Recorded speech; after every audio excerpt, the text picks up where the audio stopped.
अस्सलाम वालेकुम। सबाज best classes में आज हम इंशाल्लाह दुबई फेमस वायरल रेसिपी ईफ़ा चिकन बनाएंगे और उसके साथ हम सर्व करेंगे एक सिल्की पराठा। तो चलिए अब हम इसे बनाते हैं बिल्कुल सिंपल तरीके से और मैंने ये परफेक्टली बनाया है, आप इसे ज़रूर देखें। तो चलिए अब हम इसे बनाते हैं। तो इसे बनाने के लिए हम सबसे पहले 1 कप दही लेंगे। ये बिल्कुल गाढ़ा दही है और इसमें हम ऐड करेंगे ½ टीस्पून हल्दी पाउडर और 2 टीस्पून लाल मिर्च पाउडर ऐड करेंगे और इसमें ऐड करेंगे 1 टेबलस्पून अदरक लहसुन पेस्ट, ठीक है। और 2 टीस्पून आप धनिया पाउडर ऐड कीजिए और 1 टीस्पून आप इसमें ज़ीरा पाउडर डाल दीजिए और फिर नमक डाल दीजिए आप 1 टीस्पून या फिर टेस्ट के हिसाब से। सभी चीज़ों को बहुत अच्छी तरह से मिक्स कर लीजिए, ठीक है। हमने इसे मिक्स कर लेना है अच्छी तरह से और फिर हम ऐड करेंगे 1 टीस्पून काली मिर्च का पाउडर और सारी चीज़ें अच्छी तरह से फेंट लीजिए, मिक्स कीजिए।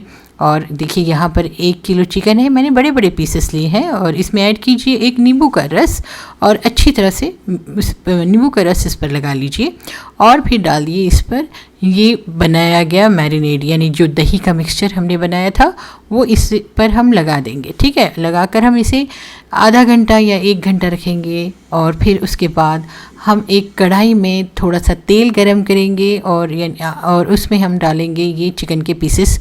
थोड़ी थोड़ी करके हम इसे फ्राई करेंगे और हाँ, इसे आपने हाई फ्लेम पर फ्राई करना है। देखिए इस तरह से हाई फ्लेम पर फ्राई करेंगे तो ऊपर से इस तरह से ब्राउन हो जाएगा और हमें बस ऐसे ही चाहिए, ठीक है। अगर आप छोटे पीसेस ले रहे हैं तो आप इसे कम्प्लीटली फ्राई कर लें, अदरवाइज़ आप क्या कर सकते हैं कि इन सारे पीसेस इस तरह फ्राई करें और उसके बाद हम ये बड़े पीसेस हैं इसीलिए हम इसे थोड़ा सा प्रेशर कुक करेंगे। यानी अब जो बचा हुआ मैरिनेड है वो हम मैरिनेड प्रेशर कुकर में डालेंगे और फिर इसमें 1-2 टेबलस्पून ऑयल या बटर डालेंगे और इसे 3 से 4 सीटी होने तक या 2 या 3 सीटी होने तक आप इसे कुक कर लेंगे, ठीक है। ये मैंने इसलिए किया है कि क्योंकि मैंने यहाँ बड़े पीसेस लिए हैं। अगर आप छोटे पीसेस लेते हैं तो आप इसे डायरेक्टली सिर्फ फ्राई करके निकाल लीजिए। बड़े पीसेस क्योंकि अंदर तक गलते नहीं हैं इसीलिए मैंने इसे प्रेशर कुक किया है। अब एक पैन में थोड़ा सा बटर डालिए और उसमें ये पीसेस डालकर थोड़ा फ्राई कीजिए और उसके बाद बचा हुआ जो ग्रेवी यानी चिकन का जो मैरिनेट था वो इस पर डाल दीजिए और इसे अच्छी तरह से मिक्स कर लीजिए, ठीक है। हमने इसे अच्छी तरह से मिक्स करके कुक कर लेना है और फिर देखिए यहाँ पर हमारे पास ये चिकन तैयार है। अब हम वाइट सॉस बनाते हैं। ये 2 अंडे की सफ़ेदी है यानी एग वाइट्स हैं, 8 से 10 लहसुन है और यहाँ पर हमने लिया है ये विनेगर और यहाँ पर ½ टीस्पून शक्कर है और ये 1 कप दूध है और साथ ही मैंने 1 कप चीज़ लिया है और ये 4 चीज़ है। और अब हम क्या करेंगे, सबसे पहले मिक्सर के जार में लहसुन, नमक, egg whites and cheese add करेंगे और साथ ही हमें इसमें थोड़ी सी शक्कर डालेंगे 1 टीस्पून और फिर ऐड कीजिए दूध और इसे आप ग्राइंड कर लीजिए। देखिए हमने इसे ग्राइंड कर लिया है। अब ये हमारा वाइट सॉस बनकर तैयार है। अब हम कढ़ाई में चिकन बनने के बाद ये ऊपर से वाइट सॉस डालेंगे और फिर ऊपर से हरा धनिया डाल दीजिए और ये हमारा ईफ़ा चिकन बनकर तैयार हो गया है। इसे गरम गरम सर्व कीजिए। आप चाहें तो इसे ओवन में बना सकते हैं या फिर आप इसे तंदूर में भी बना सकते हैं, बहुत मज़ेदार बनेगा। और हाँ, मैंने ये इसे प्रेशर कुक इसलिए किया है कि ये काफ़ी बड़े पीसेस थे और अंदर से गलने चाहिए थे, इसीलिए मैंने इसे फ्राई करने के बाद प्रेशर कुक किया। ओके, अब हम इसके साथ खाई जाने वाली सिल्की पराठा बनाएंगे। तो देखिए मैंने 1 कप जो है नीम गर्म पानी लिया, उसमें मैंने 1 टीस्पून शक्कर ऐड की और शक्कर मिक्स होने के बाद हम इसमें ऐड करेंगे 1 टीस्पून ड्राई ईस्ट और इसे अच्छी तरह से मिक्स करके थोड़ी देर ढक कर रखेंगे ताकि ईस्ट अपना काम करे। उसके बाद 2 कप मैदा डाल दीजिए छान कर, उसमें डाल दीजिए 1 टीस्पून इलायची पाउडर और फिर ऐड कीजिए 1 अंडा, 1 कंप्लीट अंडा हम ऐड करेंगे इसमें। और अब सारी चीज़ों को अच्छी तरह से मिक्स कर लीजिए। देखिए हमने सारी चीज़ें अच्छी तरह से मिक्स कर ली और अब अगर लगता है तो दूध डालिए। अगर ये आटा पतला है यानी तो आप अगर पानी की ज़रूरत नहीं है तो आप इसमें मिल्क पाउडर ऐड कर सकते हैं 2 टेबलस्पून। मैंने दूध डालकर इसे गूंद लिया है। अब बस इसे ऐसे ही हम ढक कर रखेंगे।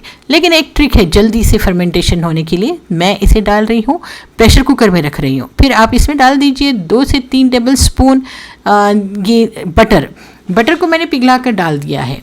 मैंने पहले इसे प्रेशर कुकर में कुछ देर रखा ढक कर, फिर उसके बाद मैं बटर लगाकर इसे गूंद लूँगी और फिर से हम प्रेशर कुकर लगाएंगे और लगाकर इसे हम 1 घंटा रख देंगे।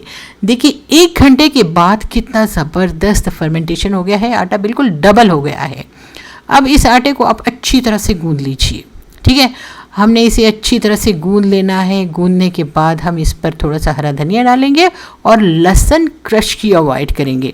लहसुन क्रश किया हुआ ऐड कीजिए, हरा धनिया डाल दीजिए, अच्छी तरह से इसे मिक्स कीजिए और फिर आप चाहें तो इसे अपने हाथों से गूंद लें या फिर इस तरह से मेरी तरह इसे थोड़ा सा पटक पटक कर जोर लगा कर गूंद लें और फिर इसकी इस तरह से रोटियां बना लें। एक बटर पेपर लीजिए या फिर प्लास्टिक लीजिए, उस पर आपने इस तरह से आटा फैलाना है और फिर आपने इसे एक नॉन स्टिक पैन पर सेक लेना है। अगर आपके पास तंदूर हो तो आप तंदूर में भी सेक सकते हैं। तो दोनों साइड से इसे अच्छी तरह से सेक लीजिए।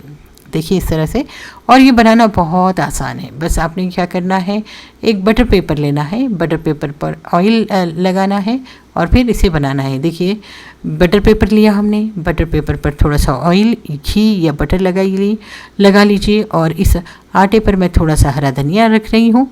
हरा धनिया रखने के बाद आप इसे इस तरह से फैला लें। क्योंकि आटा बहुत अच्छी तरह से बना है तो बहुत आसानी से ये फैल जाता है।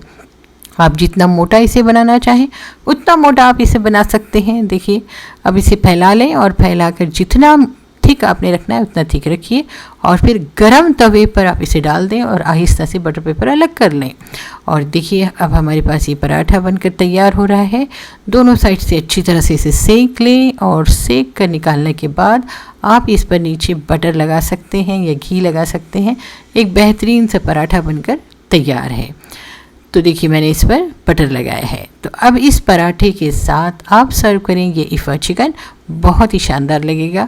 आई होप कि आपको मेरी ये रेसिपी पसंद आई होगी। पसंद आई है तो वीडियो को लाइक कीजिए, शेयर कीजिए और अगर अभी तक मेरे चैनल को आपने सब्सक्राइब नहीं किया है तो सिर्फ एक बार सब्सक्राइब करके बेल आइकन भी ज़रूर प्रेस कीजिए ताकि मेरी रेसिपीज़ के नोटिफिकेशंस आपको मिलते रहें। इंशाल्लाह फिर मिलती हूँ एक नई और यूज़फुल रेसिपी के साथ। Thank you.